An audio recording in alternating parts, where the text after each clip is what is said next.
अच्छा, टॉपिक है हमारे पास होम्योस्टेसिस। अब क्या होता है होम्योस्टेसिस?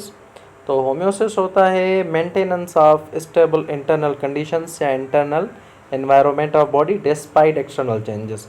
यानी कि जितना भी हमारा इंटरनल एनवायरनमेंट है उसको मेंटेन करके रखना, उसको स्टेबल रखना, ये होम्योस्टेसिस का काम होता है। इसके कुछ प्रोसेसेस भी होते हैं, लेकिन इनको सिंपल वर्ड्स में अगर समझे तो मैं आपको एग्जांपल देता हूँ। जैसे अभी देखें, गर्मियों का मौसम है, तो हमारी बॉडी का जो टेम्परेचर है वो तो पता है कि हमने पढ़ा है 37 कांस्टेंट होता है। फिर हमें स्वेट क्यों आता है, पसीना हमें क्यों आता है? वो इसलिए आता है कि जो हमारा इंटरनल एनवायरनमेंट है वो हीट को बाहर रिलीज़ करता है। बाहर रिलीज़ करेगा तो हमें स्वेट आता है, ताकि हमारा जो इंटरनल एनवायरनमेंट है वो सही रहे। मतलब कि अंदर जो बॉडी है वो कांस्टेंट रहे और बाहर आप देखें कि जितनी भी हीट है वो रिलीज़ हो जाती है, फिर उसके नतीजे में हमें स्वेट आता है। अच्छा, अगर इसको अपोजिट ले लें, जैसे विंटर की कंडीशन होती है विंटर्स की, तो विंटर में क्या होता है, जो हमारी बॉडी है वो कोशिश करती है, बाहर ठंड ज़्यादा है, मतलब एक्सटर्नल जो एनवायरनमेंट है वो हमारे पास ठंडा है, तो बॉडी क्या करेगी, बॉडी खुद को गर्म रखेगी, क्योंकि उसको अपना 37 नॉर्मल रखना है, क्योंकि उसी पे सारे फिर आपको पता है कि बॉडी के प्रोसेसेस होते हैं। ठीक है, अब देखें एग्जांपल्स है हमारे पास, बॉडी टेम्परेचर हो गया या ग्लूकोज को मेंटेन रखना, तो ये होम्योस्टेसिस का काम होता है। अब इसके कुछ प्रोसेसेस होते हैं, 3 मेन प्रोसेस होते हैं जिससे हमारे होम्योस्टेसिस है जो मेंटेन रहता है। सबसे पहले तो osmoregulation, control of water and salts in the body fluids and cell. जितने भी हमारे बॉडी फ्लूइड्स हैं, सॉल्ट्स हैं या वाटर है, उनको मेंटेन रखना, तो उसको हम बोलते हैं ऑस्मो रेगुलेशन। अब कैसे?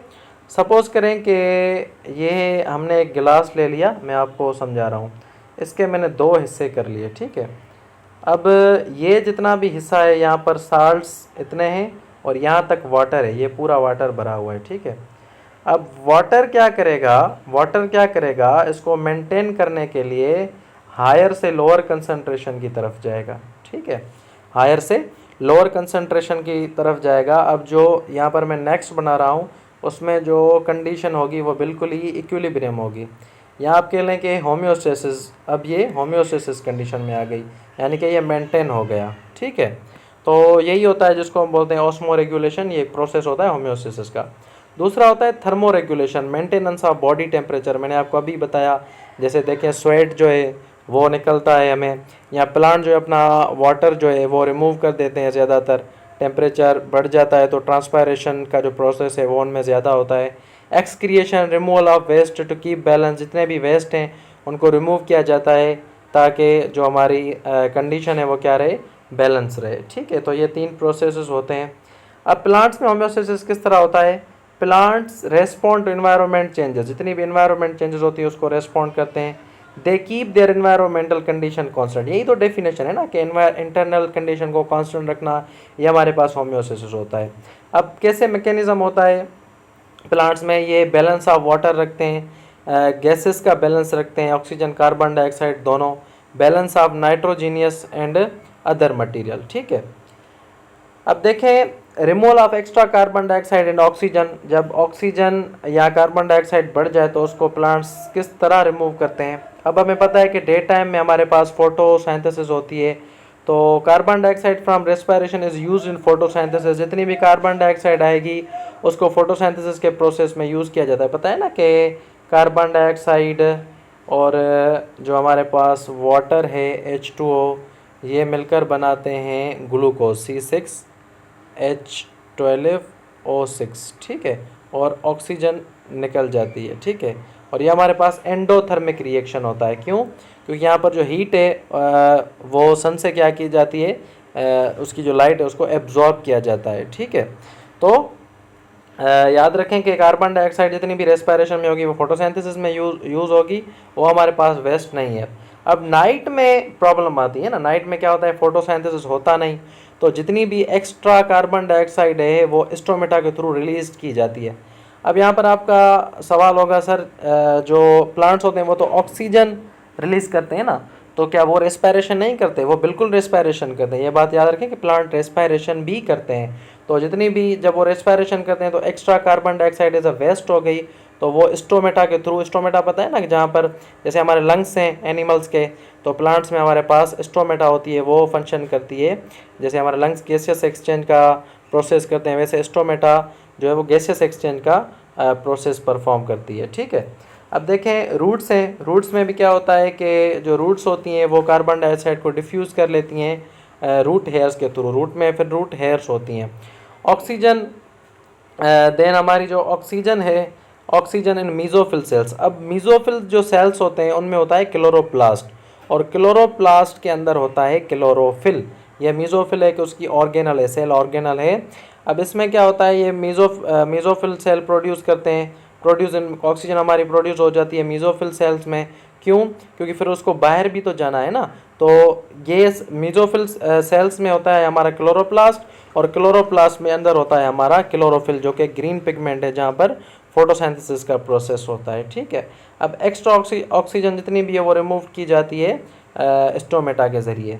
ठीक है, नेक्स्ट हमारा है कि जो वाटर है वो कैसे रिमूव होता है या कैसे उसको मेंटेन किया जाता है। अब प्लांट से हमें पता है कि वो सॉइल से जो है एब्जॉर्ब करते हैं जितना भी वाटर है, और उसको फिर प्रोड्यूस करते हैं ड्यूरिंग रेस्पिरेशन। अब डे टाइम में क्या होता है, डे टाइम में जितना भी प्लांट से वाटर रिमूव होता है उस प्रोसेस को बोला जाता है ट्रांसपायरेशन। क्या बोलते हैं उसको? हम बोलते हैं transpiration. Removal of extra water in day time is called transpiration. अब नाइट में हमें पता है कि स्टोमेटा क्लोज्ड होती है, ट्रांसपायरेशन तो होती नहीं। अब अपना जो प्लांट है वो कैसे जो अपना वाटर है वो रिमूव करे, तो जब वाटर की कंसंट्रेशन हाई हो जाती है तो वो रूट्स में एंटर हो जाता है और जाइलम उनको कलेक्ट कर लेता है। ठीक है, ये बात याद रखनी है कि अगर तो नाइट टाइम है और वाटर की कंसंट्रेशन ज़्यादा हो गई तो वह रूट्स में जाता है और जाइलम में जाकर जाइलम में स्टोर होता है। ठीक है, अब कुछ प्लांट्स हैं जैसे कि ग्रासेस का एग्जांपल है, वो जितना भी वाटर है वो रिमूव कर देते हैं अपने लीफ के थ्रू। अब उनके जो लीफ हैं, ये नज़र आ रही है, ये जो टिप है, ठीक है, इसमें ऐसी एजेस बनी होती है, बिल्कुल ऐसी एजेस बनी होती है। तो फिर जितना भी वाटर है वो क्या होता है, ड्रेन आउट हो जाता है। ठीक है, इसको मैं थोड़ा ऐसे कर लेता हूँ। तो जितना भी हमारे पास वाटर है वो क्या हो जाता है, ऐसे ड्रेन आउट हो जाता है। Drops of water appear. अच्छा, ये जो प्रोसेस है ना, ये जो प्रोसेस जिसमें ये ड्रॉप्स निकल रहे हैं और ये नाइट टाइम की बात हो रही है, उसको बोला जाता है गटेशन। गटेशन में और ट्रांसपायरेशन में डिफरेंस है। गटेशन जो हमारे पास है वो मतलब कि ऐसे एजेस बना के प्लांट के जो स्ट्रक्चर है वो ऐसे चेंज कर लेता है, ऐसे एजेस बना लेता है, तो जितना भी वाटर है वो रिमूव हो जाता है। और डे टाइम में हमारे पास होती है ट्रांसपायरेशन। ठीक हो गया। नेक्स्ट है removal of other metabolic waste. कुछ दूसरे मेटाबॉलिक वेस्ट भी होते हैं जो प्लांट रिमूव करता है। Plant deposit waste as insoluble harmless material. अब जितना भी ये वेस्ट होता है ये नुकसानकार नहीं होता। जैसे कैल्शियम ऑक्सलेट होते हैं, हमारे यूरिन में भी आते हैं। जब आप यूरिन की माइक्रोस्कोपी देखोगे ना तो उसमें कैल्शियम ऑक्सलेट आते हैं और क्रिस्टल्स भी आते हैं, लेकिन वो हार्मलेस होते हैं। हाँ, वो अगर वो बढ़ जाए उनकी तादाद तो वो नुकसानकार होते हैं, लेकिन ये टोमेटोज़ में, लीव्स में या स्टेम्स में जाकर जाते हैं उनमें। ठीक है, अब जब लीफ गिरेगा तो उसमें से वो क्या हो जाता है, निकल जाता है। अगर ये आ भी जाएँ तो कोई मसला नहीं। फॉर एग्जांपल अगर आपने टोमेटो खा लिया और उसमें क्रिस्टल्स हैं लो अमाउंट में तो इट्स ओके, लेकिन अगर बढ़ जाते हैं तो फिर नुकसान कर, लेकिन होते हैं ये हार्मलेस हैं। ठीक है, उसके बाद अदर वेस्ट है, जैसे रेजिन है। जितने भी कॉनी फीरियस हमारे ट्रीज़ होते हैं, ये नज़र आ रहे हैं ना कॉनी फीरियस ट्रीज़, इनमें से कुछ वेस्ट निकलता है, ये अपना मेटाबॉलिक वेस्ट, ये जो आप नज़र आ रहा है इसको हम रेजिन बोलते हैं। ठीक है, उसके बाद जो है हमारा इसको रेजिन बोला जाता है। नेक्स्ट है हमारा गम्स। अब गम्स ये जो निकल रहा है ना, ये वेस्ट है, ये गम है, ये गम है जितना भी इससे निकल रहा है। ठीक है, उसके बाद जो हमारे पास लेटेक्स है जिसको हम रबर प्लांट भी बोलते हैं, जो लेटेक्स ये वाइटिश किस्म का। उसके बाद म्यूकाइलेज जो है, जो आपकी लेडी फिंगर होती है, आपने देखा एक फ्लूइड होता है बिल्कुल ही, ये कार्निवोरस प्लांट्स में भी होता है और लेडी फिंगर में भी आपने फ्लूइड देखा होगा ना, बिल्कुल पानी की तरह। तो वो भी हमारे पास एक्स्ट्रा क्या होता है, वेस्ट होता है जो प्लांट्स अपना निकाल लेते हैं। तो अब क्यों निकालते हैं? क्योंकि हम जगह ना पढ़ क्या रहे हैं, होम्योस्टेसिस पढ़ रहे हैं, क्योंकि उस जितनी भी उसको इंटरनल कंडीशन है वो क्या करनी है, मेंटेन करके रखनी है। नेक्स्ट है हमारे पास ऑस्मोटिक एडजस्टमेंट इन प्लांट्स कैसे होता है।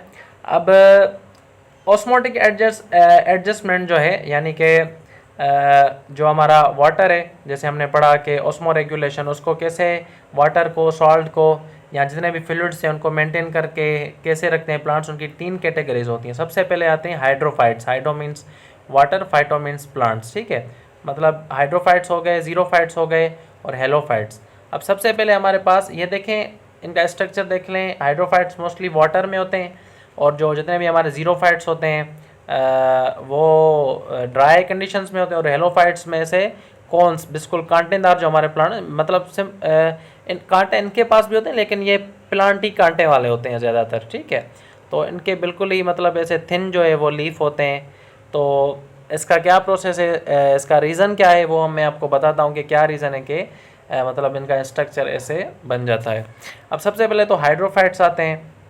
Live completely particularly submerge in fresh water, ये ज़्यादातर पानी में रहते हैं, यानी पानी वाले प्लांट्स हैं। ऐसा नहीं कि पानी में रहते हैं, पानी वाले ही प्लांट्स हैं hydrophytes. No water shortage problem, पानी में रहते हैं, पानी ज़्यादा है तो इनको तो कोई शॉर्टेज की प्रॉब्लम आएगी नहीं। अब ये इनका मैकेनिज्म कैसे परफॉर्म करते हैं, remove extra water from cells, जितना भी एक्स्ट्रा वाटर है वो रिमूव कर देते हैं। अब कैसे रिमूव करते हैं, ऐसे तो नहीं कि बस रिमूव कर देते हैं। इसका जाहिर सी बात है स्ट्रक्चर होगा। इसके जो लीव्स होते हैं वो ब्रॉड होते हैं, बहुत बड़े होते हैं। अब लीव्स बड़े होंगे तो इनके पास स्टोमेटा क्या होगी, वो ज़्यादा होगी। और स्टोमेटा इनकी अपर सरफेस में होती है ताकि ये पानी में रहते हैं तो गैसेस एक्सचेंज भी इनका ईजीली हो सके। अब लीफ बड़े होते हैं तो ट्रांसपायरेशन भी उस लेवल से ज़्यादा होती है और जितना भी एक्स्ट्रा वाटर है वो क्या करते हैं अपने सेल से आउटसाइड भेज देते हैं। वाटर लिली हमारे पास एक एग्जांपल है इसका, जो हाइड्रोफाइट्स प्लांट का है, ठीक है। तो हाइड्रोफाइट प्लांट ऐसे प्लांट होते हैं जो पानी में रहते हैं ज़्यादातर और अपना जो इनका कोई शॉर्टेज वाटेज का कोई इनको प्रॉब्लम नहीं होता तो एक्स्ट्रा वाटर अपना सेल से रिमूव कर देते हैं। ये बात याद रखें कि इनके ब्रॉड लीव्स होते हैं और काफ़ी सारी स्टोमेटा होती हैं और अपर सरफेस में, ठीक है। नेक्स्ट हमारे पास जीरोफाइट्स हैं। ये ड्राई एनवायरनमेंट्स में रहते हैं, खुश्क एनवायरनमेंट बिल्कुल ही। अब इनके कुछ फीचर्स हैं, थिक वैक्सी क्यूटिकल, रिड्यूस वाटर लॉस। अब इसकी जो ये वैक्सी थिक क्यूटिकल है, इसका बेनिफिट ये है कि जितना भी हमारे पास जो वाटर है ये उनको क्या करके मतलब स्टोर करके रखें, ठीक है। लीव ज़्यादा होंगे, ब्रॉड होंगे तो ट्रांसपायरेशन ज़्यादा होगी तो वाटर रिमूव हो जाएगा और स्टोमेटा भी इनमें कम होती है, लो ट्रांसपायरेशन होती है, बहुत दिन में ट्रांसपायरेशन लो होती है। ट्रांसपायरेशन मैंने आपको बताया ना कि जो दिन में जितना भी पानी है प्लांट्स रिमूव करते हैं उसको हम ट्रांसपायरेशन बोलते हैं। रूट बहुत डीप्स होती हैं ताकि जितना भी वाटर है जितना हो सके वो एब्जॉर्ब हो सके, मैक्सिमम वाटर एब्जॉर्प्शन। तो इनकी जो रूट होती है हमारे पास वो बहुत डीप होती है, ठीक है। उसके बाद मतलब पेरेन्काइमा जो सेल्स होते हैं उनमें ये अपना वाटर स्टोर रखते हैं, जैसे कैटकस है तो इनके कुछ ये स्पेशल ऑर्गन्स हैं या ये स्पेशल सेल्स होते हैं जो वाटर को स्टोर करके, जिनको हम बोलते हैं पेरेन्काइमा सेल्स, ठीक हो गया। और इसकी कुछ इंपॉर्टेंट बात जो रह गई हो, I think that's clear. We are moving to our next slide. हाँ, हेलोफाइट्स हमारे लास्ट में आते हैं। हेलोफाइट्स क्या करते हैं, ये सी में रहते हैं, सॉली एनवायरनमेंट में पाए जाते हैं। तो इसकी जो एडाप्शन है वो किस तरह की होगी, अब हमें पता है कि सॉल्ट की कंसंट्रेशन जो सेल के अंदर है वो ज़्यादा होगी, इनसाइड द सेल ज़्यादा होगी और आउटसाइड जो हमारे पास वाटर है वो ज़्यादा रहेगा। तो इसी तरीके से ये क्या करते हैं, प्रिवेंट वाटर लॉस। आउटसाइड इनका वाटर ज़्यादा होता है और इनसाइड जो इनका सॉल्ट है वो ज़्यादा होता है। तो जितना भी अब देखें कि ये क्या करते हैं, store salts in vacuoles using active transport. Active transport एक हमारे पास पैसिव होती है, दूसरी एक्टिव होती है। जितने भी सॉल्ट हैं उसको क्या करके रखते हैं, वैक्यूल्स में स्टोर करके रखते हैं। Vacuoles sap becomes more concentrated than sea water, prevent water from leaving cells. अब जाहिर सी बात है जब ये जितना मतलब जो है सॉल्ट वो स्टोर करके रखेगा तो पानी जो है वो बाहर से अंदर की तरफ आएगा, ठीक है। पानी क्या है, बाहर की तरफ अंदर से आएगा तो क्या करेगा, वो कोशिश करेगा कि वो होम्योस्टेसिस को मेंटेन रखे। तो इनका जितना भी इंटरनल एनवायरनमेंट है फिर वो मेंटेन रहेगा, साल्ट ज़्यादा पानी भी ज़्यादा, क्योंकि फिर वो पानी जो हमारा हायर से लोअर की तरफ आएगा। तो ये हेलोफाइट्स होते हैं। आई होप कि ये क्लियर हो गया होगा।